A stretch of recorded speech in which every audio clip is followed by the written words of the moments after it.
The restaurant buzzed with soft chatter and the clinking of silverware. But for Ethan, a single dad who rarely found time for himself, tonight felt unusually tense. His friends from work had insisted he go on this blind date. "You deserve some happiness, man," they'd told him. After years of raising his daughter Lily alone, Ethan had reluctantly agreed. But something felt off the moment he walked in. They had chosen a fancy place, far fancier than he would have ever picked.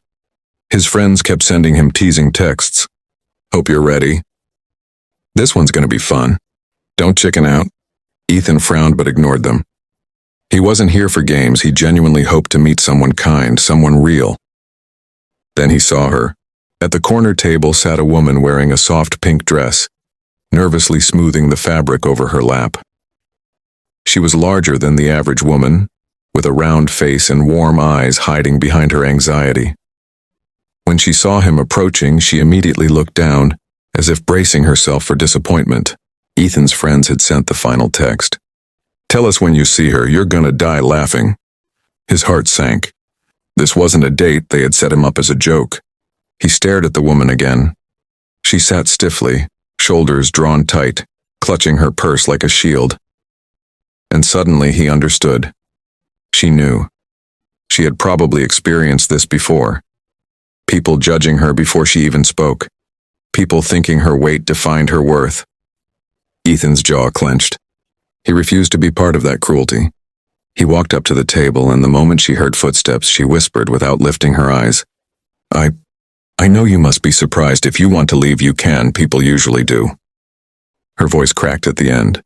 Ethan slowly pulled out the chair and sat down across from her. "You must be Emma," he said gently. She looked up, startled. "You're staying?" "Of course," he replied, "and I'm really glad to meet you." For the first time, Emma's eyes softened with a flicker of hope. Moments later, Ethan's phone buzzed again. Another message. "Rate her 1 to 10? Tell her you forgot your wallet and run." He silently turned the phone face down. Emma noticed. "You don't have to pretend," she whispered. "I know I'm not what men expect."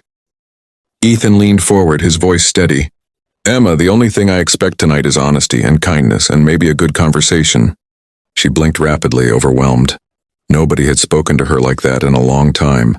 The waiter arrived. Menus were handed out, and slowly the tension melted.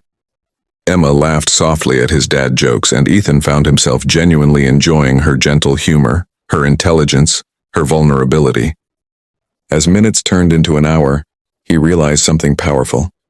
His friends were wrong. They had mocked a woman who deserved nothing but respect, and they had underestimated him.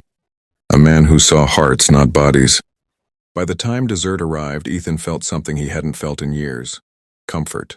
Real comfort. Emma wasn't just nice. She was thoughtful, witty, and deeply empathetic. She asked about Lily with genuine interest, and when Ethan described raising his daughter alone, Emma didn't pity him. She simply smiled softly and said, "She's lucky to have a father who stayed." Those words hit him deeply. Most people complimented his strength. Emma acknowledged his love. As they spoke, Ethan almost forgot the cruel setup, until he glanced across the restaurant and froze. His coworkers were there. 3 of them sat at a booth by the bar, snickering like schoolboys. Their phones were pointed discreetly toward him, recording. One of them, Mark, smirked openly and raised his glass in a mocking toast. Ethan's stomach twisted. Emma followed his gaze and instantly understood. Her hands trembled. Her smile disappeared. Color faded from her face. "Oh," she whispered, voice fragile as glass. "They're with you." Ethan cursed under his breath and turned back to her. "Emma, I swear I didn't know they were here. They set this up. You don't have to explain," she said, forcing a tiny, broken smile. "I've seen this before." Her eyes glistened.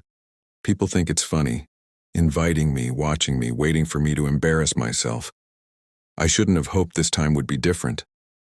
Her voice cracked. Ethan felt a surge of anger. Not at her, but at the world that had wounded her so deeply. "Emma, please," he said. "I'm not here for them. I'm here because I want to be. You're wonderful, and I'm sorry anyone ever made you feel less."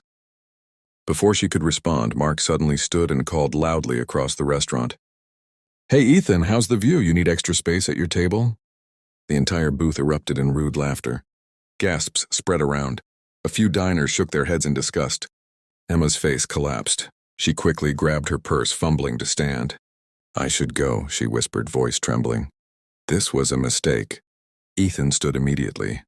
"No, they're the mistake." He walked straight toward the booth. Mark smirked. "Relax, man, it was just a joke." Ethan slammed his hands on the table so hard that the glasses rattled. "A joke?" he growled. "Cruelty isn't a joke. Humiliation isn't a joke. And using an innocent woman for entertainment makes all of you pathetic." The booth fell silent. The entire restaurant watched. Mark scoffed. "Dude, it's not that serious." Ethan leaned closer. "It is to her and to me." Then he grabbed his phone and held it up. "You want a video? Here's one." He turned the camera on himself. "I'm leaving this job tomorrow because I refuse to work with men who disrespect women." Mark's smirk vanished. The others shifted uncomfortably. Ethan ended the recording, put the phone away, and turned back toward Emma, who was standing near the exit, tears clinging to her lashes, unsure whether to stay or flee. He